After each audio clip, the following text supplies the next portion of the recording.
جس کے پہننے پر آپ سمجھ رہے ہیں کہ زیادہ ثواب میسر ہو سکتا ہے، زیادہ ثواب حاصل ہو سکتا ہے، اس تک وہ کپڑے پہنچائیے تاکہ آپ کے مرحوم کو زیادہ سے زیادہ ثواب پہنچ سکے۔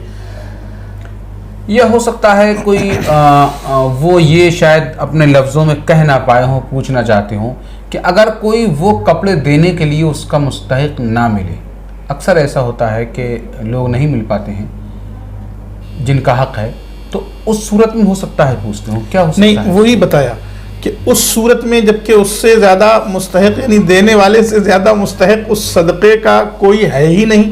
تب پھر وہ صدقہ خود لے سکتا ہے۔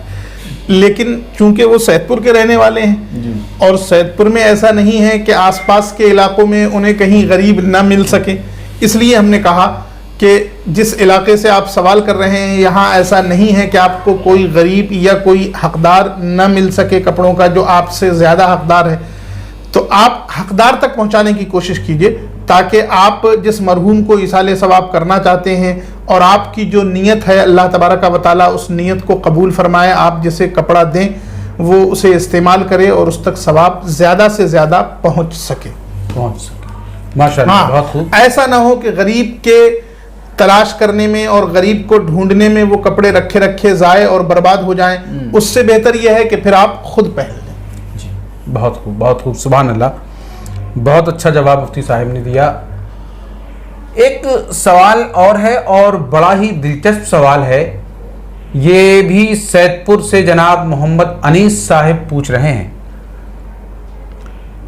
بہت اچھا سوال ہے، آپ نے اچھا سوال کیا ہے۔ وہ پوچھ رہے ہیں کہ ہم یوٹیوب پہ بہت ساری مقررین حضرات کی ویڈیوز دیکھتے رہتے ہیں، کوئی کچھ بتاتا ہے، کوئی کچھ کہتا ہے۔ میں مفتی صاحب سے اطمینان بخش جواب چاہتا ہوں۔ وہ کہتے ہیں کہ ہر پریوار میں، ہر فیملی میں بہو ہوتی ہے، بیوی ہوتی ہے۔ ایسا سنا گیا ہے اور لوگ بتاتے بھی ہیں کہ بیوی پر جو خدمت کا حق ہے، یعنی خدمت کرنے کا جو اس کا فرض ہے، ڈیوٹی ہے اسلامی اعتبار سے، وہ شوہر کی خدمت کرنے کی ہے، نہ کہ ساس اور سسر کی، دیور اور جیٹھ کی۔ فیملی اگر کوئی جوائنٹ فیملی ہے تو اس میں پھر کیا حقوق ہیں بیوی کے، کیا کرے، کس کی خدمت کرے، کس کی نہیں کرے، اور پوچھ رہے ہیں اس پہ پریشر بیوی پر ساس سسر کی یا فیملی والوں کی خدمت کے لیے ڈال سکتے ہیں یا نہیں ڈال سکتے ہیں، اس کے کیا دائرے کیا ہیں اس کے خدمت کرنے کے ایک بیوی کی؟ اس سلسلے میں شریعت مطہرہ نے وسعت رکھی۔ یہ سمجھ لینا کہ بیوی پر غلط ہو گیا ہے، یہ سمجھ لینا کہ بیوی پر ساس سسر کی خدمت کا کوئی حق نہیں ہے، یہ بھی غلط ہے جی، اور یہ سمجھ لینا کہ شریعت نے فرض کر دیا ہے، یہ بھی غلط ہے۔ شریعت مطہرہ نے اس سلسلے میں کچھ رخصت رکھی ہے، کچھ گنجائشیں رکھی ہیں۔ دیکھیے، یہ ضروری نہیں ہے کہ کسی کا حق ہم پر واجب کیا جائے، شریعت مطہرہ نے واجب کیا ہو تبھی ہم اس حق کی ادائیگی کریں گے۔ بہت سی باتیں اور بہت سے حقوق وہ ہوتے ہیں جو ہم پر شریعت مطہرہ نے واجب نہیں کیے ہیں، مگر ہماری انسانیت، ہمارے اخلاق، ہماری محبت، ہماری احسان شناسی کا تقاضا ہوتا ہے کہ ہم اس کی ادائیگی میں ذرہ برابر کوتاہی نہ کریں۔ تو ایسی صورت میں ہمیں یہ بھی سمجھنا چاہیے کہ شریعت مطہرہ نے، اس میں کوئی شک نہیں کہ شریعت مطہرہ نے ایک بہو پر ساس سسر کی خدمت کو واجب نہیں کیا ہے، فرض نہیں کیا ہے، اس پر شوہر کی اطاعت اور شوہر کی خدمت کو فرض کیا ہے، یعنی جو درجہ شوہر کو دیا گیا ہے وہ ساس سسر کو نہیں دیا گیا ہے، اس میں کوئی شک نہیں۔ لیکن ہر بہو کو یہ یاد رکھنا چاہیے کہ اس کا شوہر بعد میں ہے، پہلے وہ کسی ماں کا بیٹا ہے، پہلے وہ کسی باپ کے دل کا ٹکڑا ہے۔ آخر اس تک وہ شوہر پہنچا، اس تک اس کا شوہر بنا، اس لائق بنایا کس نے؟ اس کے شوہر بننے تک اس کی پرورش کس نے کی؟ پروان کس نے چڑھایا؟ تو اس کے شوہر ملنے میں کہیں نہ کہیں اس کے شوہر کے ماں باپ کا اس پر احسان ہے۔ اس احسان شناسی کا تقاضا یہ ہے کہ وہ ان کی بھی خدمت کرے۔ اس میں کوئی شک نہیں کہ بیٹے ہی پر والدین کی خدمت واجب ہے اور بیٹے ہی پر والدین کی اطاعت واجب ہے۔ ظاہر ہے بہو ان والدین کی بیٹی نہیں ہوتی، لیکن بہو کو والدین لے کر آتے ہیں، اسے اپناتے ہیں اور اپنی بہو بناتے ہیں، بڑی امیدوں سے اسے اپنے گھر میں لاتے ہیں، تو حسن اخلاق کا تقاضا یہ ہے، ہماری انسانیت اور ہماری احسان شناسی کا تقاضا یہ ہے کہ ہم اپنے ساس سسر کی خدمت کریں، اگرچہ شریعت مطہرہ نے اس کو واجب قرار نہیں دیا ہے، اس میں بھی کوئی شک نہیں ہے، لیکن بیٹے پر خدمت واجب ہے، بیٹے پر اپنے ماں باپ کی خدمت کرنا لازم ہے، وہ اپنے ماں باپ کی خدمت کرے، اگر اس کے والدین زندہ ہیں، اللہ تبارک و تعالیٰ نے اس کو یہ نعمت عطا فرمائی ہے تو اس کی قدر کرے۔ اب بیٹا اگر اپنی بیوی سے کروا سکتا ہے کچھ تو یقیناً کروا سکتا ہے، وہ کام جس کو شریعت نے منع نہ کیا ہو، وہ خدمت جس سے شریعت مطہرہ نے نہ روکا ہو، وہ خدمت یقیناً اپنی بیوی سے کروا سکتا ہے اور خیال رکھنے کے لیے کہہ سکتا ہے، اس میں کسی قسم کا کوئی حرج نہیں ہے۔ رہ گئی یہ بات کہ ہندوستان میں اکثر جوائنٹ فیملیز ہوتی ہیں، ان میں اکثر کئی بھائیوں کی شادی ہو جاتی ہیں اور سب کے ساتھ میں رہنے کا رواج ہوتا ہے، ایسی صورت میں پردے کا حد درجہ خیال رکھنا چاہیے، جہاں تک ممکن ہو پردے کا خیال رکھیں، اور اس بات کا بھی خیال رکھیں کہ شریعت مطہرہ نے جن افراد کو نامحرم قرار دیا ہے وہ نامحرم ہی رہیں گے، اور جن افراد کو محرم قرار دیا ہے وہ محرم ہی ہوں گے۔ لہذا محرم افراد کے سامنے جن چیزوں کی رخصتیں ہیں، نامحرم کے سامنے ایسا نہ لگے کہ آپ اس کو بھی رخصت کے دائرے میں سمجھ رہے ہیں، لیکن اس کا مطلب یہ ہرگز نہیں ہے کہ اسلام یہ چاہتا ہے یا اسلام کا تقاضا یہ ہے کہ آپ جوائنٹ فیملی بن کر نہ رہیں یا کسی ایسی فیملی کا حصہ نہیں بن سکتے جو جوائنٹ فیملی ہو، آپ یقیناً حصہ بن سکتے ہیں، اور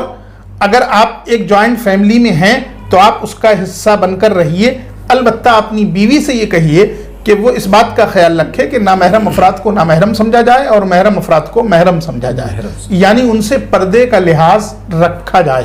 پردہ کیا جائے، جہاں تک ممکن ہو، جس حد تک بھی ہو سکتا ہے پردہ کیا جائے، اور ساس سسر کی خدمت یقیناً بیوی کر سکتی ہے، شوہر کو ساس سسر کی خدمت کروانی چاہیے، اس لیے کہ ظاہر ہے کہ وہ اس کے والدین ہیں، اگر بیوی سے نہیں کروا سکتا تو پھر خود کرے، اس لیے کہ اس پر ان کا خیال رکھنا، ان کی خدمت کرنا، ان کی اطاعت، یہ سب شریعت مطہرہ نے واجب قرار دی ہے،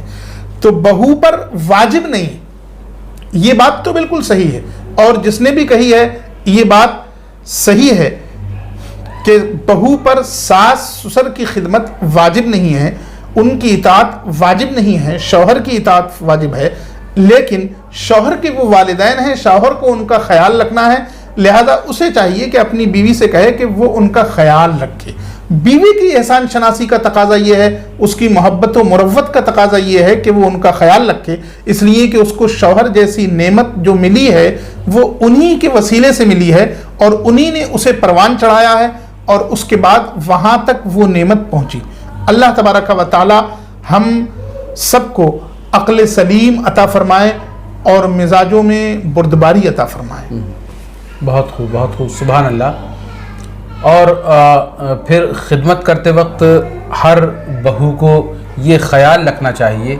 کہ دنیا میں جو جیسا کرتا ہے اس کو ویسا ہی پھل اللہ تعالیٰ عنایت فرماتا ہے، آج جو بہو ہے کل اسے بھی ساس بننا ہے۔ ظاہر ایک اور سوال ہے، یہ پوچھ رہے ہیں کہ جو کالا خضاب ہوتا ہے تو وہ مردوں کو لگانا حرام ہے، لکھ رہے ہیں جیسا کہ اعلیٰ حضرت نے لکھا بھی ہے شاید کہ مردوں کو لگانا حرام ہے، تو وہ پوچھتے ہیں کہ مردوں کو لگانا حرام ہے یا بڑے بوڑھے لوگوں کو نہیں لگانا چاہیے، کیونکہ جوانی میں بہت سارے لوگوں کے آج کل بال پک جاتے ہیں اور وقت سے پہلے سفید ہو جاتے ہیں، تو پوچھ رہے ہیں یہ کالا خضاب کن لوگوں کو لگانا چاہیے، کن کو نہیں لگانا چاہیے؟ اس سوال کے جواب میں بڑی تفصیل ہے، لیکن اختصار کے ساتھ عرض ہے جی کہ اس میں کوئی شک نہیں،